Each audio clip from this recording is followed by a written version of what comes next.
Hopefully everyone is doing well, staying healthy and safe. Hello, this is Mark Esposito. I am a senior instructor for Kaplan Financial, been in the business a long time. So if you may hear me refer to myself as an old person, well, I prefer to think of myself as experienced.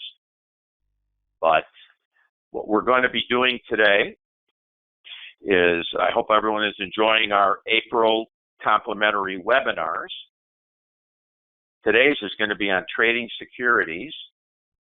As I look out my window here in the Chicago suburbs, we've got about 2 inches of snow on the ground, so it's a crazy April.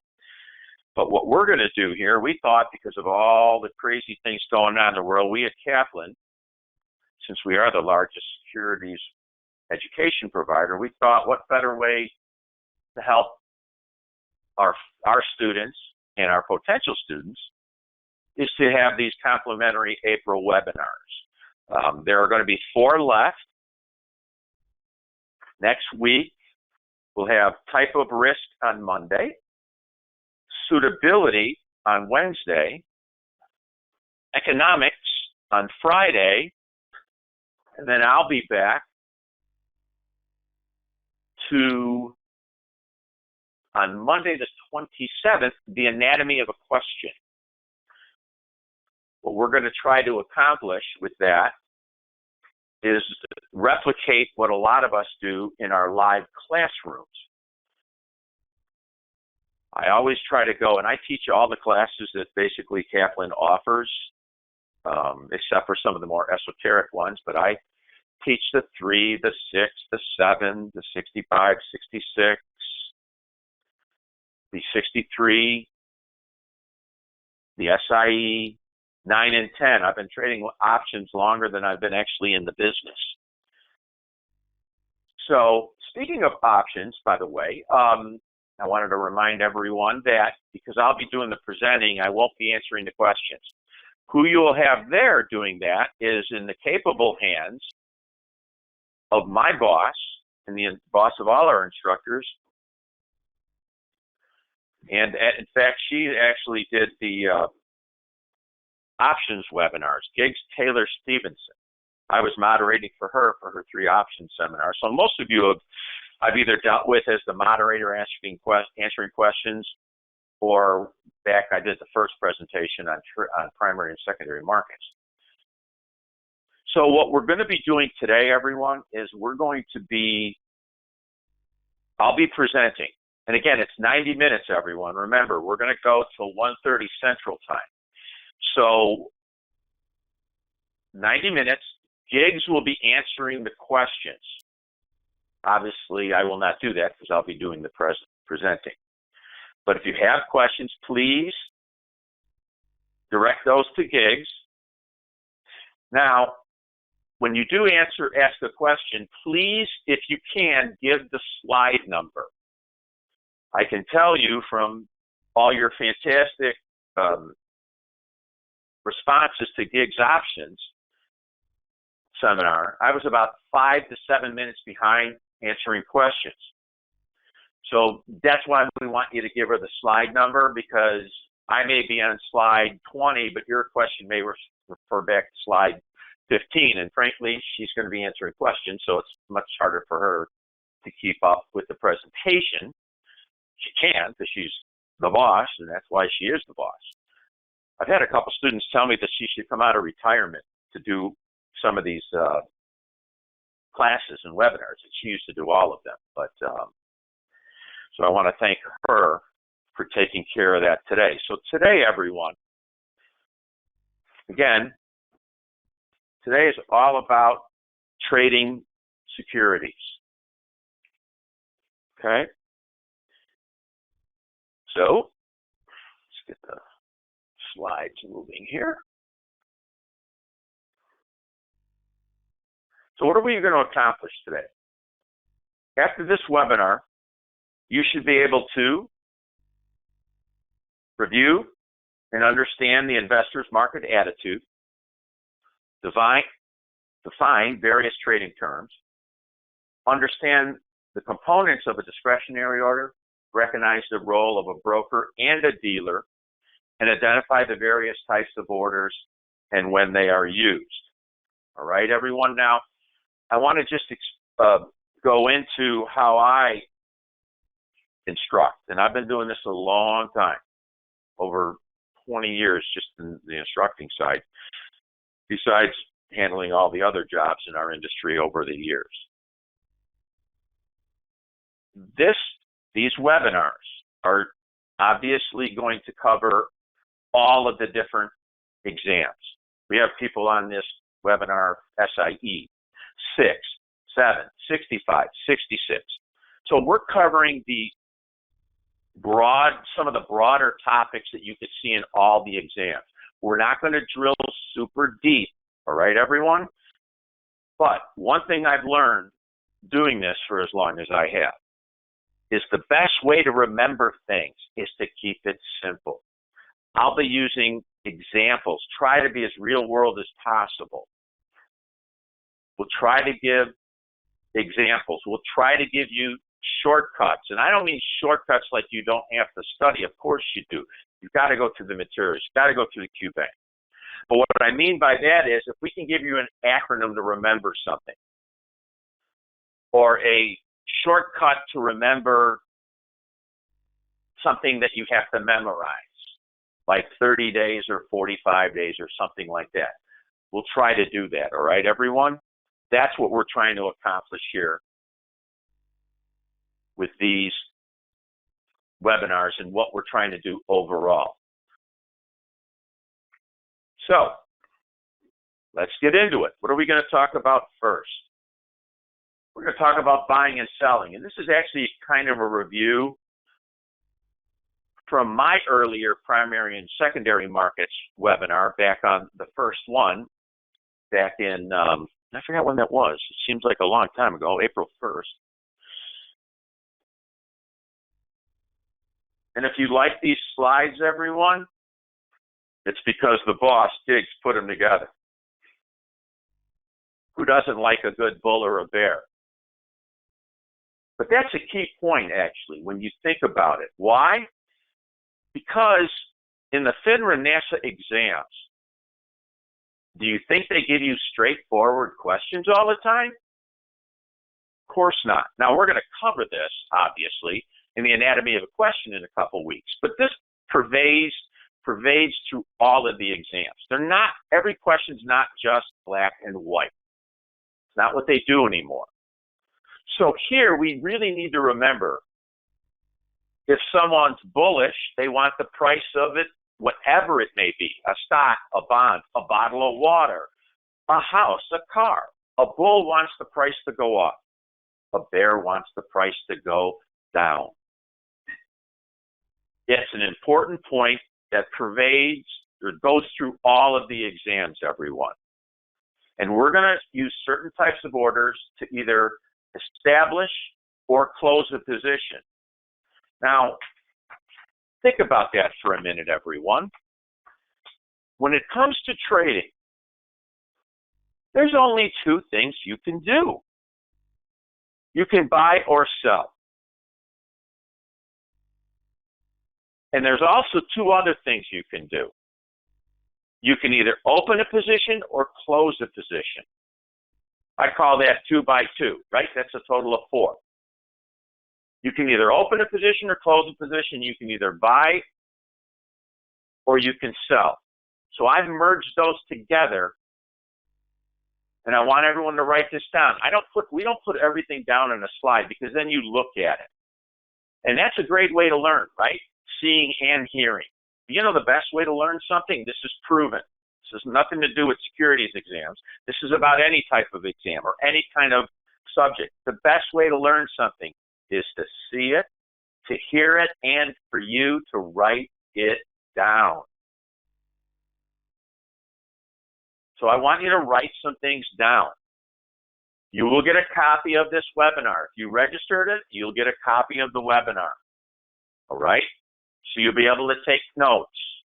Because I know Gage is going to get questions about, hey, how do I get these slides? Or how do I get on the webinar? Well, you're not going to get the slides. You're going to get what?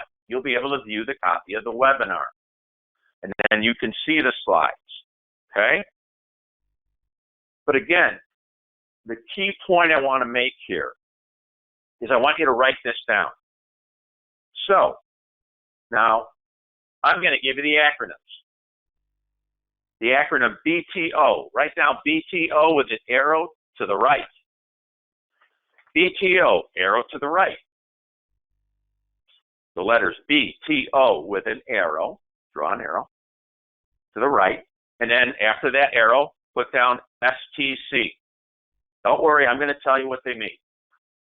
And right below that little line, I want you to write STO, arrow to the right, BTC. Why is that important? Well, you know why that's important, because those stand for buy to open, arrow to the right, sell to close.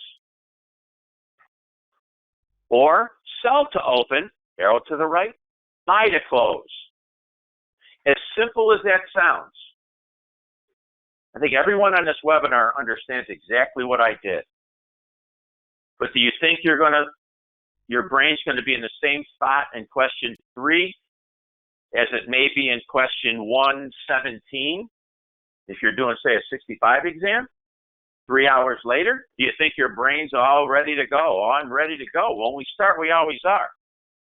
But I've had students who told me by the end of the exam, they didn't even care what they were getting on the exam. They just wanted it to end. So everyone realize that these may be simplistic terms, but you never know when you're going to get that question, when your brain's, boom, ready to go fresh, or at the end of the exam when you're a little beat up mentally and physically. So keep it simple, everyone. Buy to open. If I buy to open, BTO, there's only one way to close it, STC, sell to close. But if I sell to open, STO, there's only one way to what? Close it, buy to close. And that's important because when we talk about these orders later, that's the type of question you're going to get, and they're going to ask those questions. And they're going to do it in a what? Perhaps a confusing way. Remember, these are the exams that give you questions like, all of these are non-exempt securities except a triple negative. I joke with all my students, whether it's a live in-person class here in Chicago or wherever I go, wherever gig sends me across the country, or online. It doesn't matter. I always say this. The way that the exams are now is Mark Esposito. I'm considered a male. I'm a man. But in the test world, I could be said, Mark's not a man. I could be called a non-woman. Some of you, I'm sure, are chuckling at that usually in my class. I get a few. Half the class chuckles. The other half's like, what is he talking about? My point is simply this. You have to be prepared to look at everything from the opposite direction. Mark Esposito is a man, but in the test, I could also be called what? A non-woman. So be prepared for those type of scenarios. Okay, so now we're moving from buying and selling to solicited and unsolicited. A definition term that you need to know for the exam. So what's unsolicited? That's pretty simple. That's when the client calls you. An unsolicited order is when the client calls you. So the client calls you and says, hey, I want to buy 1,000 shares of that hot new biotech, Esposito Biotech, my fictitious biotech that I use in class. And I have to say fictitious because I had one student ask me why I was teaching when I obviously was the CEO of a biotech company. And I was worried about that person passing, but they did.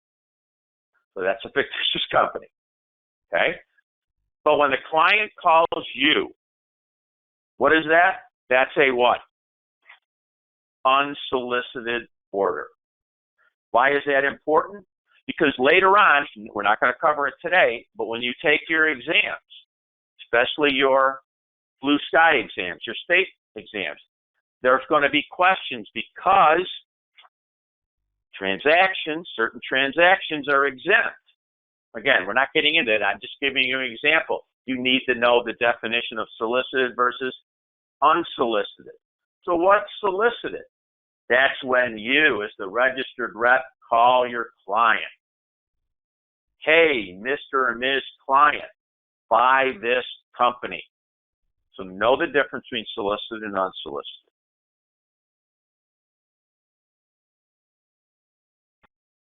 What about discretionary? What the heck is discretionary mean? Well, and I'm going to prepare you for this, everyone. Discretionary, we're going to talk about the 3 A's, but next to the word discretionary, if you can imagine, or on your piece of paper that you're taking notes, put down this 3-letter acronym, please. POA. Power of attorney. I'll explain shortly, but just write that down for now. POA. So what discretion means is this. Got to remember the 3 A's. Action, amount, or asset. Action, amount, and asset. Not or, and asset. Sorry about that. And what this simply means is, everyone, action, amount, and asset, the 3 A's. If your client calls in and gives you all of the 3 A's, that's not a discretionary order. That's a plain old order.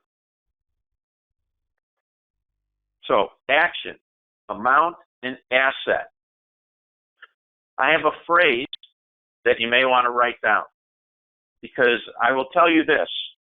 Sometimes, and I've probably only given these presentations 2,000 or 3,000 times, I'll go, when I'm in class, I'll say, all right, everyone, remember the 3 A's, action, amount, and I forget the 3rd A. Everybody has that happen to them.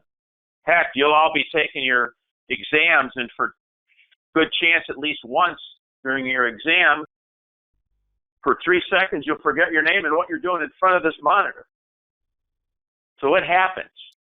So action, amount, and then I can't remember the 3rd A. So I thought, what's a better way to make sure everybody understands that or remembers the 3 A's?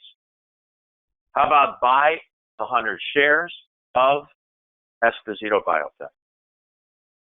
Buy, action, 100 shares, amount. I could have said $5,000 worth too. And what? Esposito Biotech was the asset. Buy 100 shares of Esposito Biotech. Now, why are we making a point of this? Because if you, as a registered rep, chooses, or your clients want you to choose one of the 3 A's, not all of them, just one of them. You can choose all of them. That's not the point. The testable point will be what? If you choose one of the A's as a registered rep / agent, whichever they refer to you in the exam, well, you can't do that unless you have a discretion form signed, which gives you a limited power of attorney to trade for that client. So think about it, everyone. You're going to be able to make trades for your client without their what? Input. Why? Because they signed a form allowing you to do that. That's called discretion.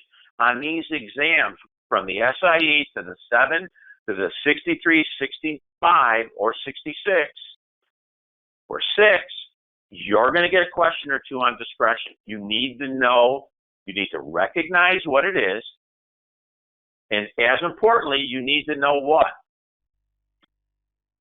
You have to have a form signed before you can act. All right? So let's go through a couple examples. So we have a client order.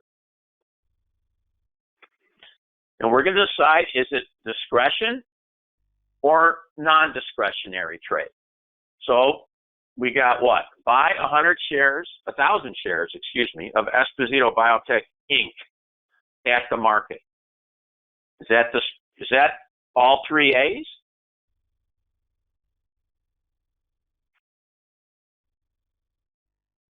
Oops. Sorry about that. There's our buy. There's our action. There's our amount. There's our asset. So everyone, the client did what? They gave us all three. So is that a discretionary order? No, it's a non-discretionary order. Why? Because the client gave me all three A's. How about this one? Client says, hey, go out and buy 1,000 shares of whatever, of any biotech company. Is that a discretionary order or a non-discretionary order? Well, let's see. Action. Yeah, the client gave us the action. Hey, they gave us the amount. Did they give us the asset? No. It's not a specific asset. You have to have the specific asset. If the client says, go buy a biotech, well, there's only a couple thousand biotechs. You're choosing, as a registered rep, you're choosing the asset. So what do you have to do? You have to have a discretion form signed, because that's technically discretion. How about this one? Please invest my $10,000. That's a discretionary order. Why? Because all you did was give me the amount. You never gave me the asset. You never gave me the action.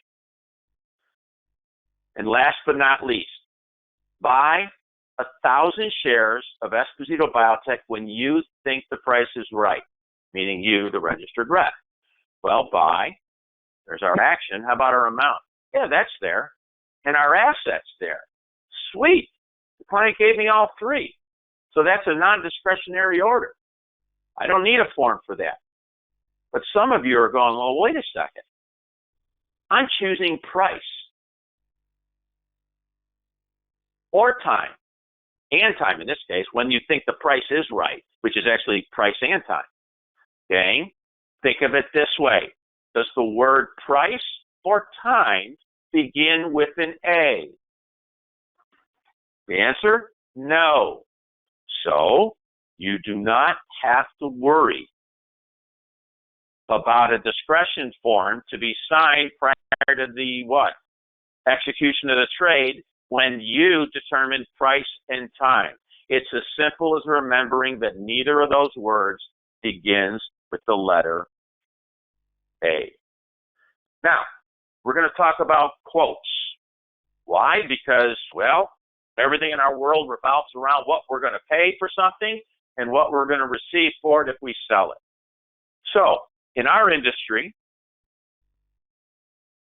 we've got a bid or an ask or offer. A bid or an ask or offer. So bid is on the left side, ask or offer is on the right side. And I brought in my gentleman a little too quick there. I should have just left bid and ask. I want to make sure everyone understands that this is another example of our industry. Ask and offer are synonymous terms. So you have to do what, everyone? Be prepared when it comes exam time, because the test question can use either term. Okay? So, what everyone needs to get across here is that the ask or offer is the price where the client buys. If the client wants to buy this stock, they're going to pay $29.30. If they sell that stock, they're only going to get what? $29.10. So they're going to, if the client at the exact moment, if two people, one client wants to buy, one client wants to sell, the client who what? Buys will pay $29.30 a share. The client who sells would only get $29.10. Don't ask about fairness. That's not fair. Well, yes, it is, and I'll explain shortly. What you need to know is the client always buys at the higher price, the ask or offer, and sells at the what? Lower price, the bid. And that difference is called of 20 cents, by the way. Because you get that question on the exam. But they won't use the term difference on your exam. They call that a spread. So the spread on that quote is $29.10 by $29.30. Again, everyone, please remember, the client buys at the ask or offer, the higher price. They sell at the lower price. Some of you, and I don't have the question pane open because I don't want to be distracted by it. That's what Biggs is there for. But I'm sure that there are some people going, well, wait a second. I'm having a hard time processing that. Mostly people who are new to the industry. The reason it's that way is because think about it from the other side, everyone. If you're a broker-dealer, you would what? You'd buy at the bid and sell at the ask or offer. So what do you have to do? You only have to remember one or the other, from the client side or the broker-dealer side. Why? Because if you remember one side, the other side is what? The exact opposite. So I'm not concerned which way you remember it, as long as you remember the clients buy at the what? Ask and offer, the higher price, and sell at the lower price. And some of you, again, may have asked, why is it that way? Well, just turn it around. The broker-dealer would buy something for $29.10. Well, they're in business to make money. The only way they'd make money is they what? Sold it for a higher price. So from the broker-dealer standpoint, they buy at the bid. So one of my short little tricks I usually say in class, and a few people use it, is just remember the 3 B's. The broker-dealer, the first B, buys, the second B, at the bid, the third B. The 3 B's. Speaking of broker-dealers, does everyone, you've got to understand on the exam, they're going to ask you questions about the functions of a broker-dealer. Now, most clients, the vast majority, don't understand the function of a broker-dealer.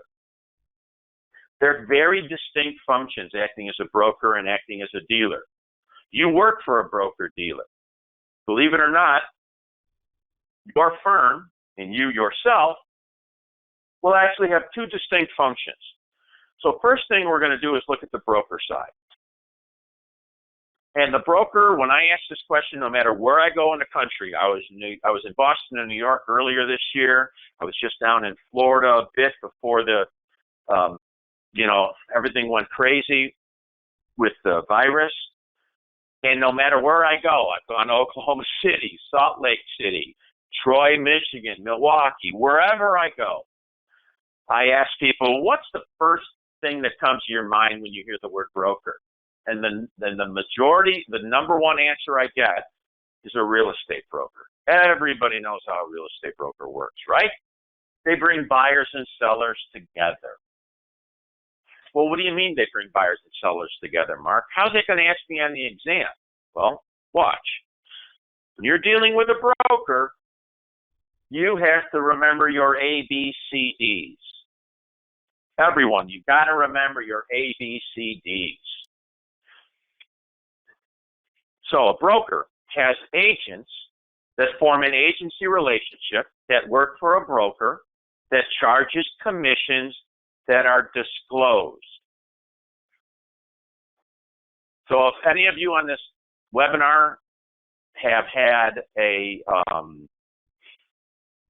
bought a home or sold a home, you know that what? You dealt with a real estate broker who had agents working for him. They charge you or the person you bought the house from commissions, and that's disclosed. And I know it's disclosed. Why? Because all I got to do is look at the bottom of my closing document, my RESPA statements. All of that's disclosed. Now compare that to a dealer. And the number one answer I get when I ask about dealers around the country is a car dealer. So you got to remember your DIPM. And I'm sorry, everyone, that's the best I could come up with. I tried to rearrange the letters, but that's the best I got. A dealer who sells out of their own inventory, acting as a principal, charging markups or markdowns.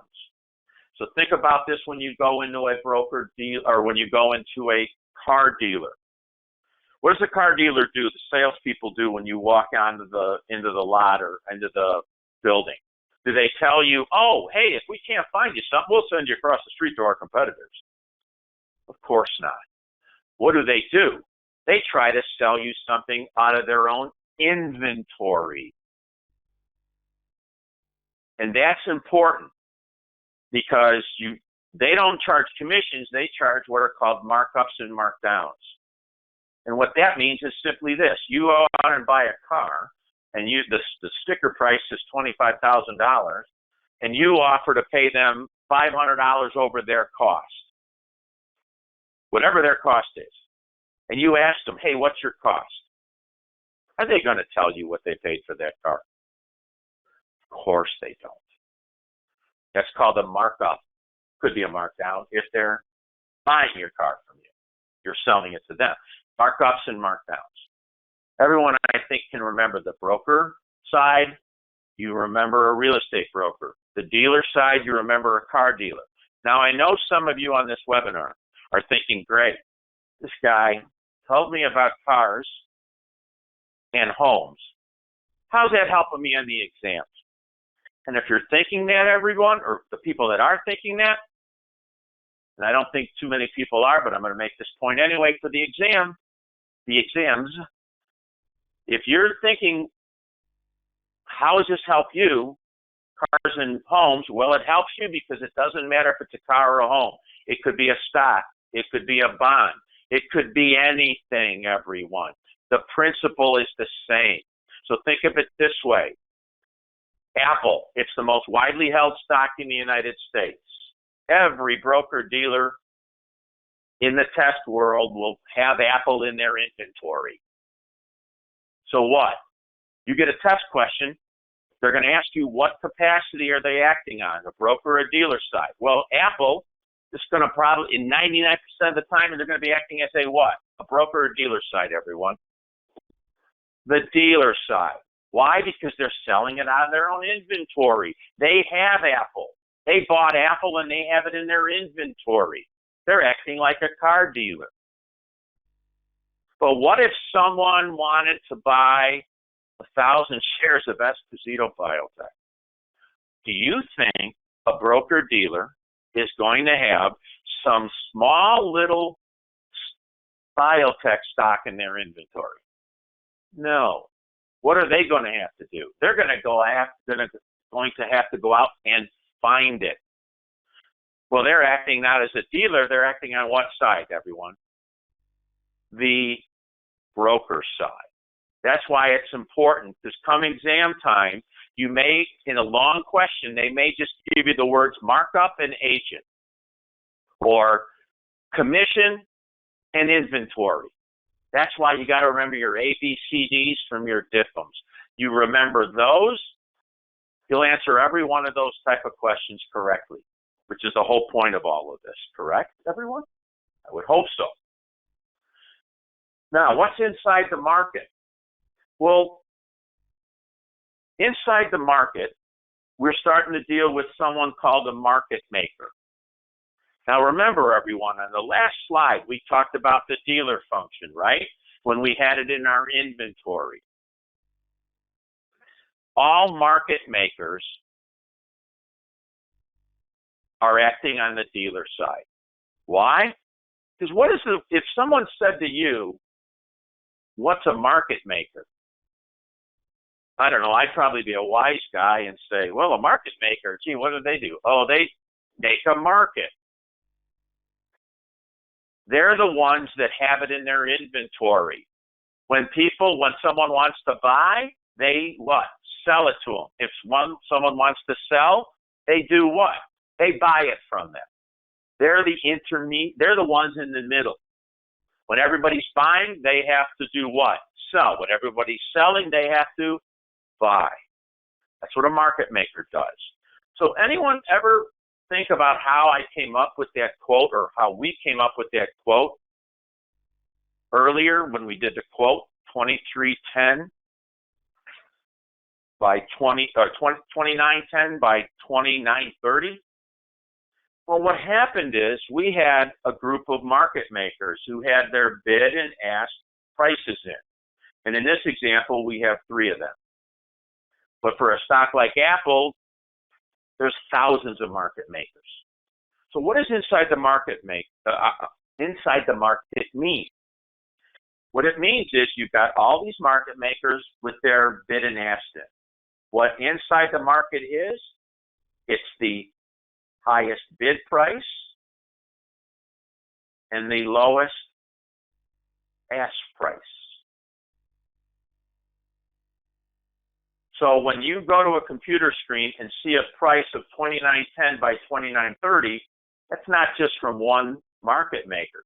That's of all the market makers amalgamated together, and that's what? It's the highest bid and the lowest ask or offer from the market maker. And you know what that is? That's called giving the best price to the client. The narrowest spread. Notice that spread's 20 cents. It's the narrowest spread possible. Market makers, they buy at the bid and sell at the ask or offer. Remember, I went through that a minute ago, or a couple minutes ago, actually.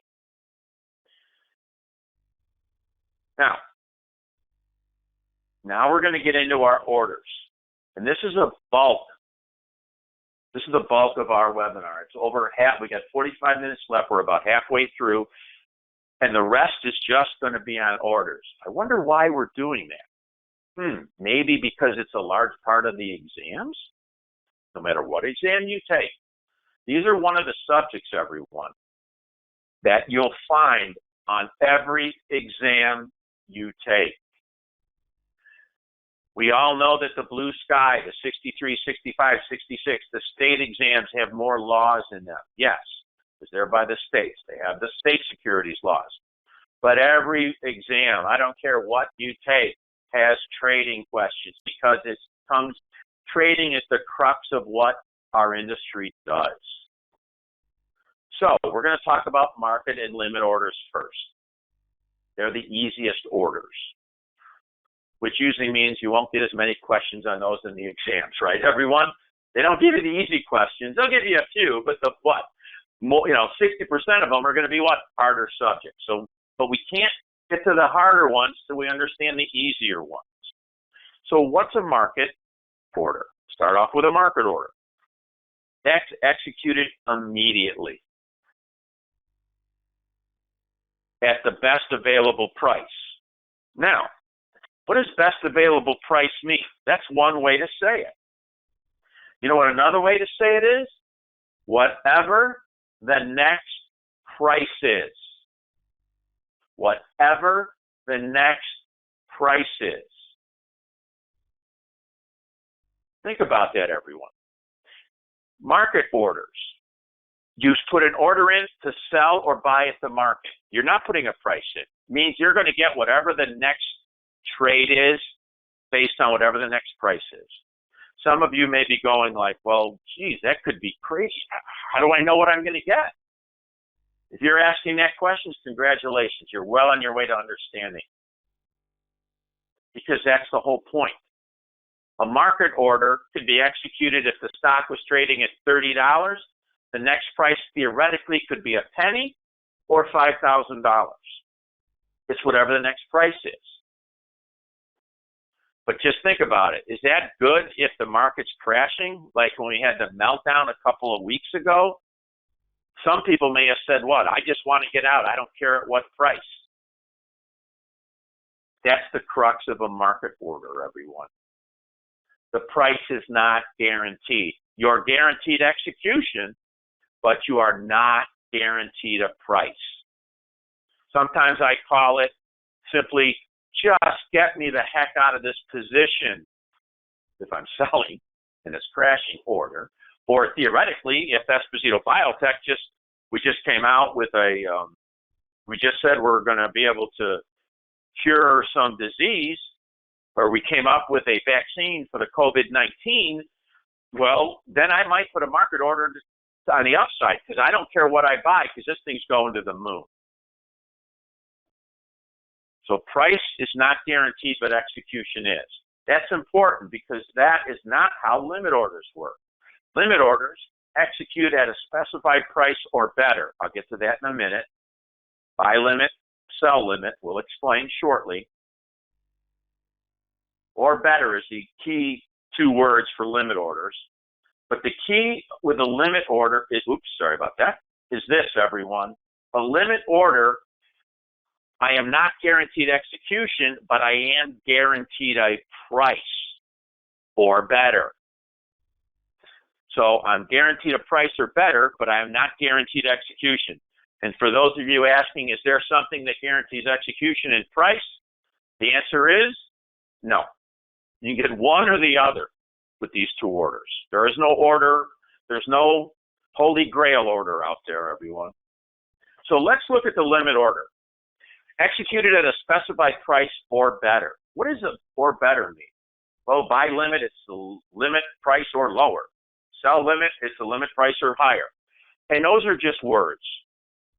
One thing I found teaching the hundreds and hundreds of classes and tutoring and things I've done in my career is words like that tend to be mixed up.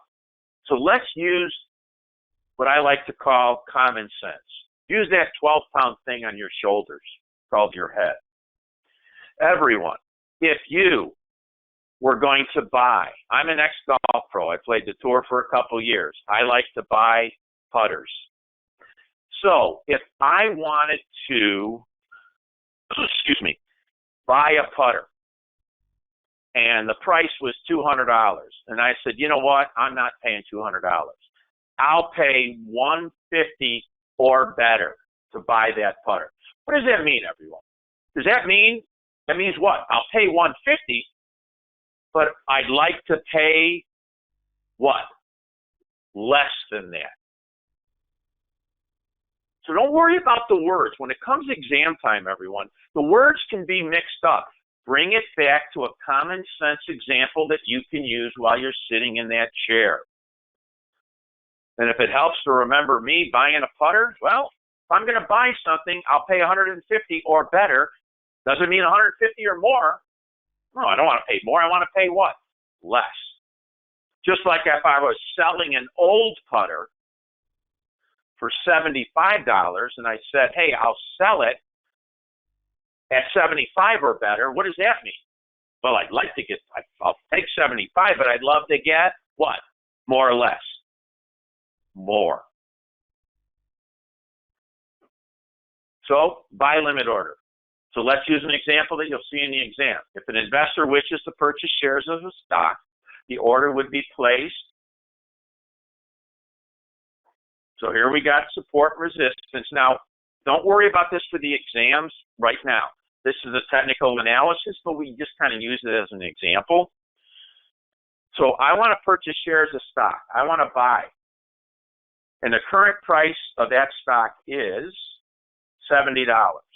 Would I want to pay a more or less than $70, everyone? I would want to pay what? Less than that. So the stock's trading at 70, I would put a buy limit at 65. Buy limit, BL. Now, I told you, I mentioned acronyms earlier. Well, this might be the most famous acronym in our industry. When I took my exam way back when, before most of you were born probably, this was in my testing materials, my education materials. Sell limits, and I apologize, I was getting ahead of myself. That'll come after the next slide. So sell limits. If an investor wishes to sell shares of this stock, the order would be placed what, everyone? So what? The current price is 70. If I want to sell it, do I want more or less than 70 if I'm selling? I'll take 70, but I'd like what? More, above 75. So we just went over a buy limit and a sell limit. Now, this is where the acronym comes in. You have a line, current market value or current market price, either way. BL stands for buy limit. SL stands for sell limit. So you remember the line is the current market value. The buy limit is below it. The sell limit is above it. We're going to finish this as we go through the material here, okay, everyone? The key point I want to make about this again is it's all about keeping it as your mind as uncluttered as possible to take these exams. Again, this will be covered in my 90 minutes in a week from Monday, 10 more days, when I do the anatomy of a question. But I want to make sure everyone understands that if you can remember something a simple way versus a complicated way, which one do you think you're going to remember during that test when you have that added pressure of taking the exams?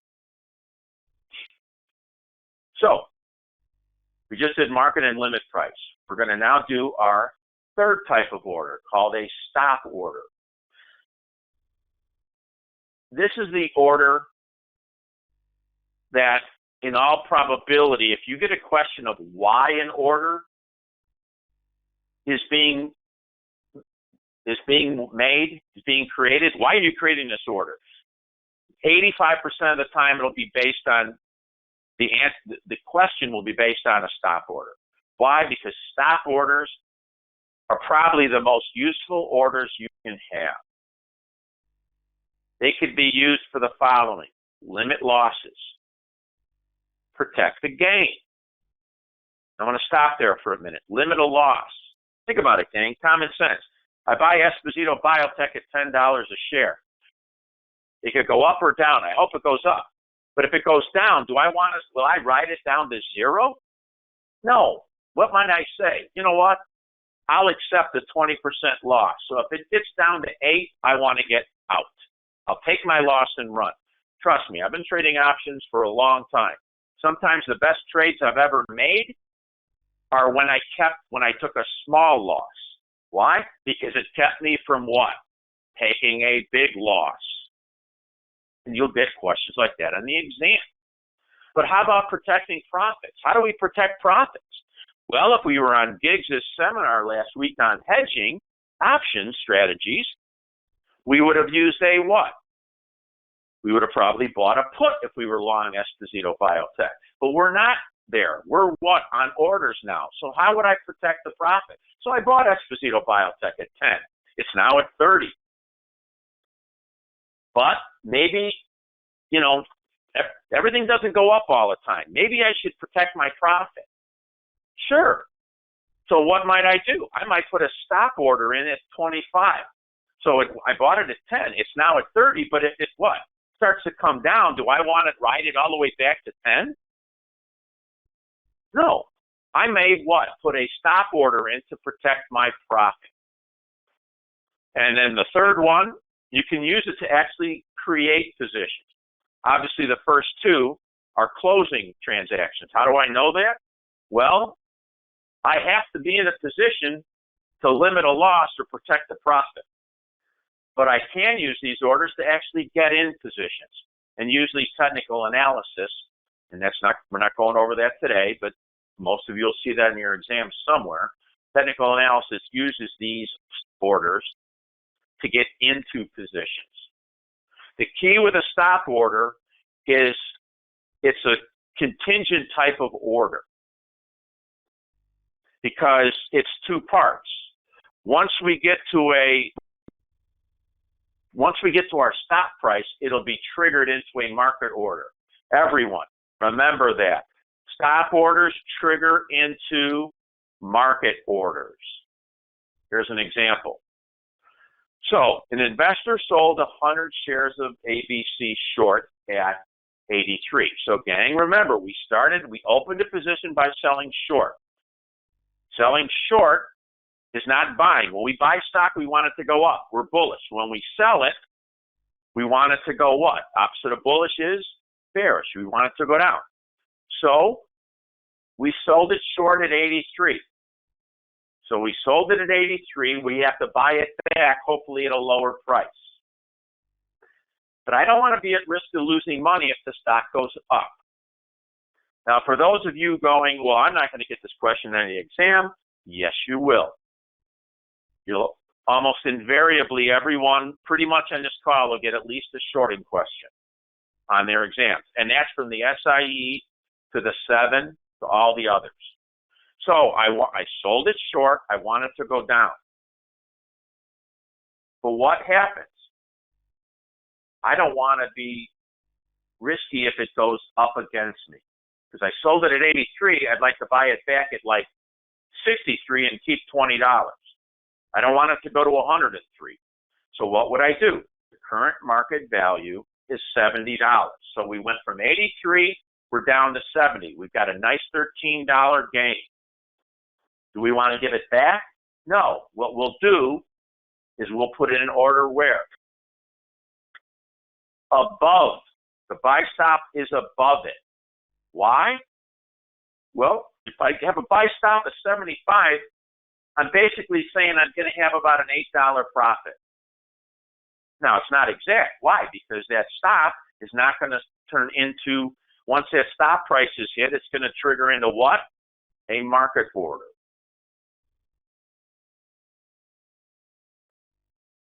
And now this is what you'll see in the exam, everyone. This is what you have to. This is a ticker. This is like a ticker tape. What you see on, a CNBC or Bloomberg. These are prices that'll go across. So we sold this stock at 83. It's now gone down to what? 73. We're going to put a what? Buy stop order at 75 because we don't want it to move against us. So stock was trading at 73. We have a nice $13 profit because we sold it short at 83.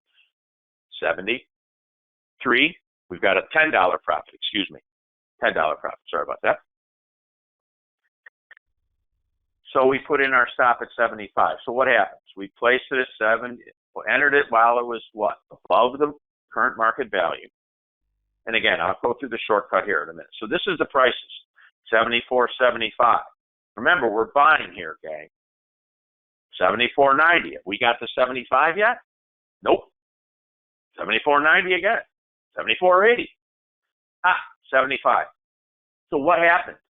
We hit our price, our stop price, which then triggers it into what, everyone?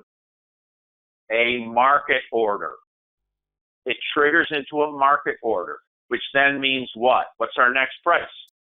Remember market orders. We have no idea what our next price is. None.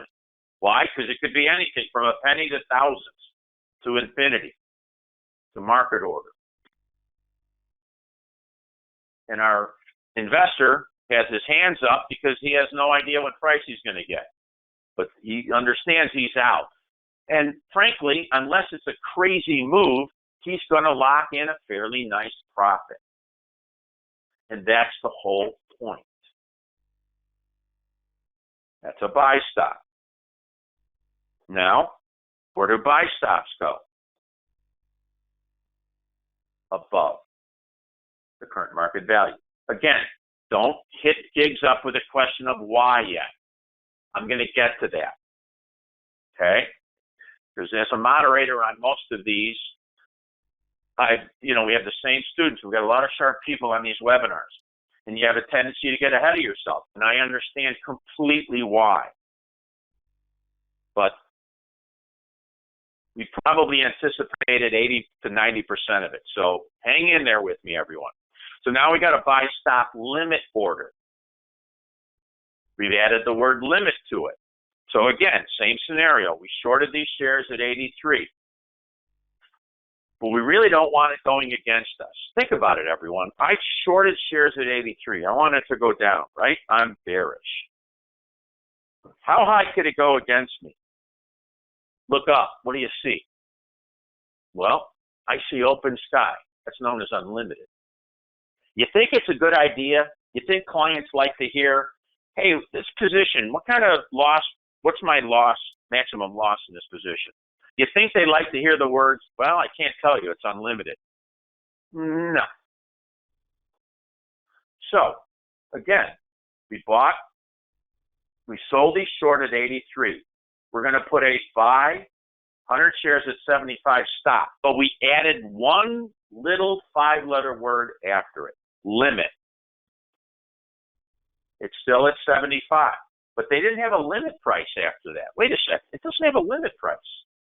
Well, guess what? Sometimes it doesn't. Well, wait. What do I do if there's no limit price there, Mark? How can I answer that question? Some of you probably figured it out already. If they do not give you a limit price after the word limit, and they don't give you a price, you do what? You take the stop price, and now the stop price is the same as the limit price. I've had some students that just put the 75 and they write 75 after the word limit. This is known as, boy, you're a greedy person trade, as I like to say. So let's look at it. The current market value is 73. Again, it's a buy stop, so it's going to go above the current market price, and here's our prices. And we hit 75. Now, one thing, it's what? It's now triggered, right? But it's triggered into a limit order, not a market order. Now, let me make sure I'm very clear here. Do you think in the real world that these stocks exactly hit the prices, the stock price of 75 in this question, for example? Do you think that happened? Of course not. You have to remember what we said earlier. It's at or through. So if that didn't have 75 there, everyone, okay? 74.90, 74.80. Instead of 75, what if it said 75.10? Well, that's at or through. It would still be triggered as long as I get to the number or through it. 75, 75.10, 76, 183. Any of those numbers are 75 or higher, it would have triggered it. And now it triggers it into what? A limit order. And it's a $75 limit order. So what happens here, gang? This is the key test point. 75.25. But wait, I'm buying something. When we buy something, when it's a limit order, because now this has become a limit order, everyone. We've taken a stop limit order and turned it into a what? Limit order. Well, when we're buying something, do we want to pay $75? We'll pay 75, but we'd love to pay what to buy it? We'd like to pay a lower price. Remember, I'm going to buy that new putter for 150. I'd like to pay 100. I'll pay 150 or better, which means lower. So here, this person is not going to pay more than 75. They're going to pay less than 75. I'm thinking some of you already looked at this order and go, well, this isn't so good. I may not get executed. And if you're thinking that, congratulations, you're well on your way to passing these exams. Nope, 75.05, that's not what? That's not better than 75 when I'm buying something. 74.90. That's finally lower than 75. And guess what? I'll get executed there. And our investor is what? He was worried there. Why? Because theoretically, is there a guarantee that that thing will ever see below 75 again? Of course not. The next price, that thing could never see 75 again, and it could go up to what? Infinity, theoretically. So the buy stop and the buy stop limits go above. Now, how about a sell stop? So an investor bought 100 shares of this stock at 52, but doesn't want to be at risk of losing money if the stock goes down. So this is the one that most people think of, right? I buy this stock at 52. I'd love to have it go up. Okay? Buy the stock at 52. Don't worry about support and resistance. Those are just really for only a couple of people on we're just showing you that. The key test point is what we're doing here. The current market price of the stock is 70. Okay? Current market price of the stock is 70. That's the important point. So now,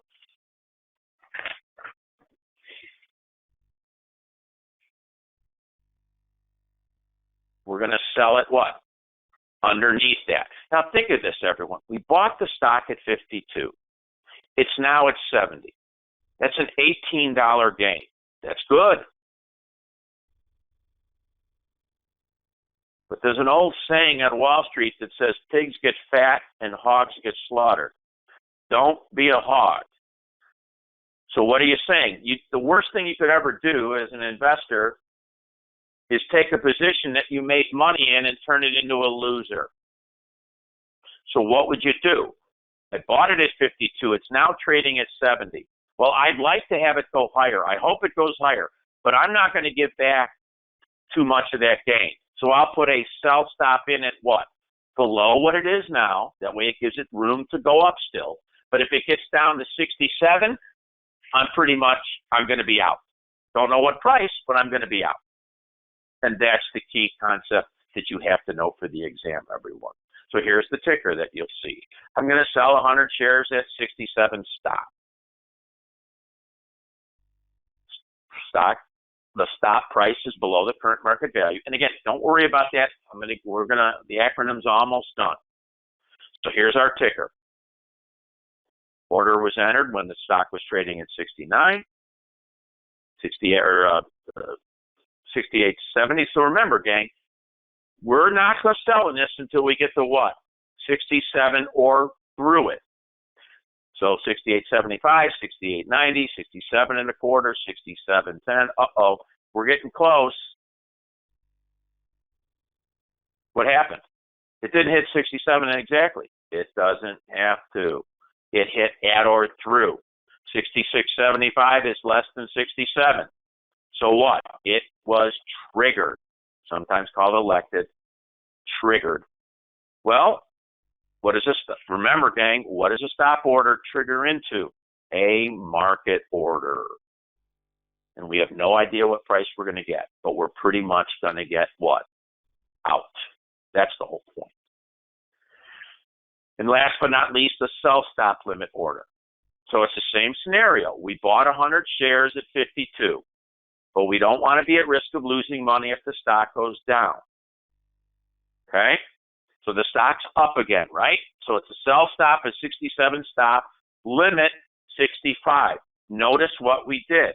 The last stop limit order we had, we didn't have a price in there, did we? And I told you to do what? If there's no price after the word limit, you have to substitute whatever the stop price is. But here they did give us a price. So look what happens. I call this the Leapfrog Order. You got to be careful. It's the most dangerous order that you can be tested on. Because what happens? First off, is again, it's below the current market value. It's where we set it. So that bought it at 52. The stock's currently trading at 69. So we put the order in below 69, which is 67. So what happens? All right, starts to go down, goes down, goes down. All right, we're still not 67. Oh, 66.05. That's through 67, correct, everyone? Because remember, we're going down. It's through. So now it's triggered into what? It's triggered into a limit order of 65, meaning we got to get what? At least 65 or more, because we're selling it, right? You sell something, you want to make what? More, right? Hey, I'll take 65, but I'd love to get what when you're selling? You'd love to get more. Would you like to go and have someone, you're trying to sell your home and the market's 110,000 for your house, and someone goes, I'll give you 130. What are you going to do? Say, nah, you know what? Now the market says 105. I can't take your extra $20,000, $25,000. What are you, crazy? Of course you'll take it. It's the same premise here, everyone. But here's the key test point. 64.50. Is this person out of the trade? I'm selling. I got to get at least 65 or better, which means more than 65. Is 64.50 more than 65? No. So what could happen here, gang? You get the point? This theoretically could never get executed. What if that stock never gets to 65? Well, unless you change your order, you could write it to theoretically 0. But we don't know what happened. Why? Because we're making a point here. The gentleman is crying. He's not happy because he didn't get executed. Think about it, everyone. If you needed money to maybe put as a down payment on a house or a new car, would you use this type of order? I wouldn't. I'd use a stop order, not a stop limit order. Why? Because a stop order triggers into a market order. At least I'm getting out and I'm going to get some money. But if I do what? If I use this order, I may never get executed. That's not good. And that is a key test point, everyone. Again, it's the reason why I call them the Leapfrog Orders, because the price leapfrogged from 66.05, it leapfrogged what? Over the limit price. And that's what you have to be very, very careful of. And this is a perfect example, everyone, of what they do on our exam questions. They do these type of things to really, really what? Confuse you. Okay? Now, let's wrap this up in a bow. Self-stop and self-stop limits go below the current market value. Now, that's a pretty handy thing to memorize, wouldn't you say, everyone? Now, think about this for a minute here. So what do you memorize? Well, you got to remember the first letter is either sell or buy, which should be pretty common sense, wouldn't you say? Sorry about that. Take a swig of water. Right? Buy or sell. The second letter is either what? Stop or limit. Stop or limit. So if you could remember that the SL and the BS and the BSL go above the current market value, and the BL and the SS, oops, got to hit one more here, SSL, go below the current market value, current market price, I think you'd be good, wouldn't you? But here's the problem with that. That's not easy to remember because that's kind of a hard acronym. I always like to say when I do especially a live class, in-person live class, I go, well, that's kind of hard to remember because the acronym for that would be what? Blissful.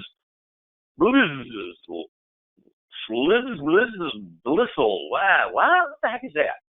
Well, somebody a lot smarter than me thought about this a long time ago. They just put these vowels in, and the vowels mean nothing. This is kind of like Wheel of Fortune with Vanna White and the vowels, everyone. The vowels are only placeholders. Why? Because you'll never forget the term slob's bliss. Trust me. I've been in the business a long time. Started way back in the 80s. And if I am walking by and I hear the term slob's bliss, from someone talking, I know exactly what they're talking about. Why? Because you never forget something like that. Slob's bliss. And students laugh all the time. I go, what's the objective of you taking this exam? Is it to learn the industry? Yeah, you'd like to learn things. Of course you would. But I would hope everyone in this webinar, and I mean everyone in this webinar, has one goal: to pass. You want to learn the industry? Your broker-dealer will tell you exactly what they want you to know and what not to know. The key is to pass. As I like to say, no matter what the passing grade is, let's say the passing grade for your exam is 72. I would tell you this: 72% equals 100%. And I don't think I'd get anyone arguing with me. Back in the old days, before October 1st of 2018, when they used to give you a score for both passing and failing. You get a score for both passing and failing. Now they just give you a score if you fail. Gee, thanks a lot. Can't you tell me at least how good I was when I passed? They don't do that anymore. But I can tell you, when I taught, and I would teach all the classes, I'd have the 7 students, and then I'd see the same people in Chicago area for the 66. And they'd come to me and they say, my boss was really mad at me. I go, why? You passed. And yeah, but my boss, she told me I got a 78. Passing score was 72. I go, why was she mad at you? Because she said I overstudied. Well, I can see her point, not very well, but she's not incorrect per se. The whole point of this, everyone, is the point I'm simply making, is that it doesn't matter. Just get the question correct. That's not cheating. Okay? That's not cheating. Cheating is when you have a tattoo put on your arm, and inside your tattoo is investment company information. That's cheating. And for those of you chuckling, like, geez, what the heck? Who would ever, that's a made-up thing. No, it's not. 2 months ago, they busted a guy in New York. They caught him up. I think it was New York. Diggs is from New York. She'd have to verify that. But they busted a guy who had a fake tattoo on his arm, or a real tattoo. I don't know which. Hopefully it was fake. But he kept looking at his arm during the test, and they caught it on the monitors, on the cameras. And inside his tattoo was information. That's cheating. This is not cheating. Slob's bliss will answer any question about where do you place orders. Where do you place orders? You get a question on your exam, where do you place an order? If you remember Slob's bliss and the line in between is the current market price, you will get it right all the time. That's the goal at Kaplan. That's our goal. That's my goal. That's your goal. Back to our order ticket. Now, there's some qualifiers. We call these order qualifiers. We're winding down here, everyone. So, what's a day order? This is one where I have to laugh sometimes.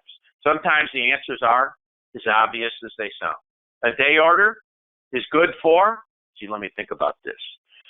I knew I remembered this somewhere. Where was that in my exam? A day order is what? It's good for the day. At the end of the day, it's canceled if it has not been executed. The other key test point about day orders, everyone, is simply this. It will not use the word day after it. If there's nothing after the order, like all those orders we saw earlier, none of them had the word day after them, did they? None of them. But they're all day orders because they didn't have anything after them. If there's nothing there, it's only a day order. The next day, it's good for only that day. It does not go into the next day. You'd have to re-enter the order. If I wanted it to go to the next day, I'd have to put in what's called a good till canceled order. or on the exam questions, you'll see it you'll never see good till canceled in an order. You may have it spelled out there, but in an order, like we saw earlier with our earlier questions, when we said none of those examples we gave in our tickers for our stop and our limits, none of those were good till canceled. Why? Because you didn't see the letters GTC. GTC, good till canceled. Unless you see GTC, it's a day order. Good till canceled means it's good until it's canceled. Oh, that must mean it goes in forever, right? In perpetuity. No. What it means is good till canceled orders will stay in effect until they're either executed, A, B, canceled by the client or you if it's a discretion order, but now we're not going to get into that, forget that. But the testable point is C, when the system automatically cancels them in the last trading days of April or October. So the system automatically cancels all good till canceled orders on the last trading days of the month of April and the month of October. So what's testable?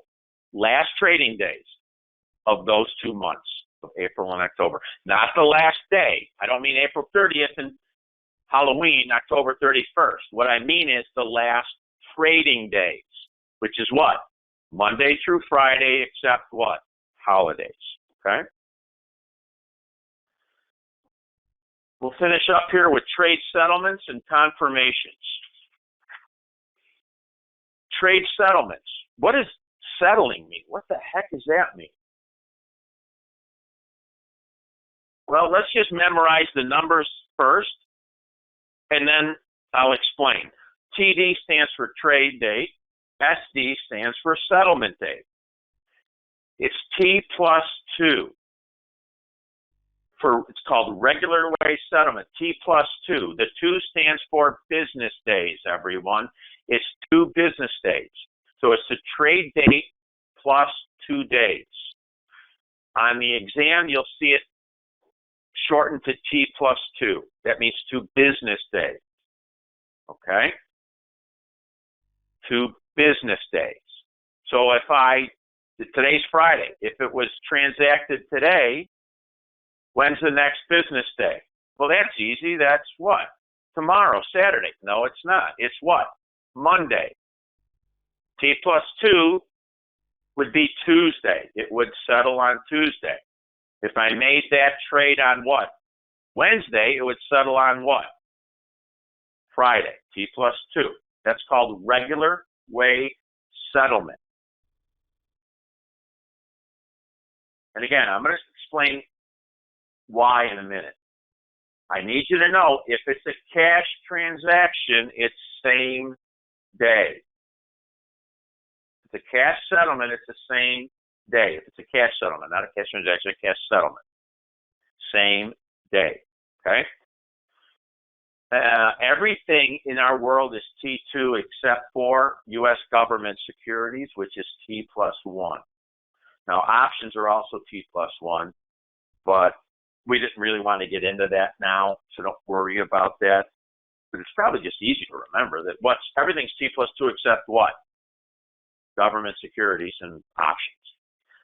But I want to go back real quick to a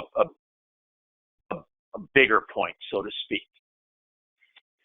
What the heck is settlement in the first place? I don't get that.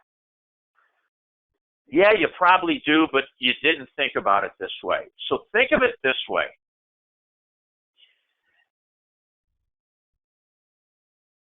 If you were to you went on your computer and bought 100 shares of Apple right now. And you bought them from who's ever on the other side of that transaction, the contraparty, the person on the other side of the transaction. You're both whatever. You don't know who that person is. They could be halfway around the world. Let me ask you something. Are you going to give your money to that client Are you going to send them money? Are you going to give them money theoretically before you receive the shares? No. They're going to go, wait a second, send me the shares first, and then I'll give you the money. And that person is going to go, no. You send me the money, and I'll give you this, and I'll send you the shares. It's a standoff. Well, nobody's going to do anything. Well, settlement means there's somebody in the middle that's clearing and settling the trades. That's why it takes 2 days. Why? Think of it this way. I'm going to buy 100 shares of Apple from one of you. I'll send my money to the what?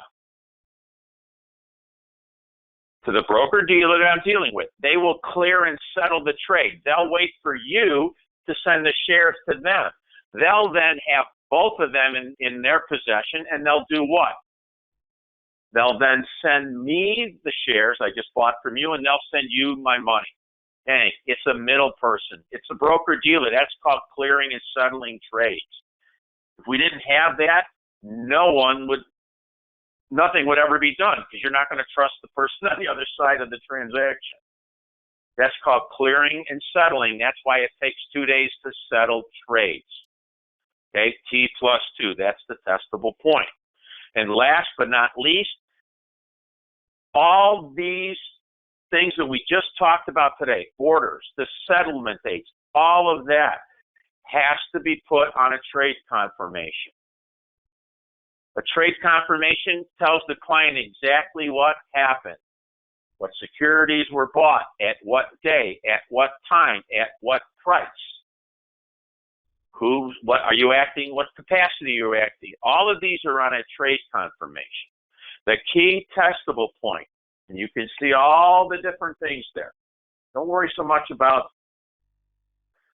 the flow, even though that's an excellent flow that Gates put together. That's more Series 7. That's only going to really be on a 7. But what's not going to be on a 7, it's going to be on everything, is you got to remember a trade confirmation can be delivered no later than the settlement date. That's the key testable point, everyone. All right? That's the key testable point, delivered no later than the settlement date. Okay? So, that's it. I want to thank everyone for being on this webinar. I know Giggs is going to have to beg off the questions in about 2-3 minutes. I will come in and answer any straggler questions. I'll leave it open for about 5-10 minutes afterwards to answer any questions. Everyone, remember, next Monday we've got types of risk. Next Wednesday, suitability. Next Friday, economics. I'm not sure which one Brad and Marie is doing. There are my excellent peers and coworkers. And then I'll see you'll hear, hopefully you'll hear me, on Monday the 27th for the last in our April complimentary webinars on the anatomy of a question. 90 minutes on how to answer these puppies. Everyone, again, I want to thank you. Thank you for coming into our webinar today. Please, everyone, stay healthy, stay safe, and we'll see you in the next webinar. Have a good weekend, everyone.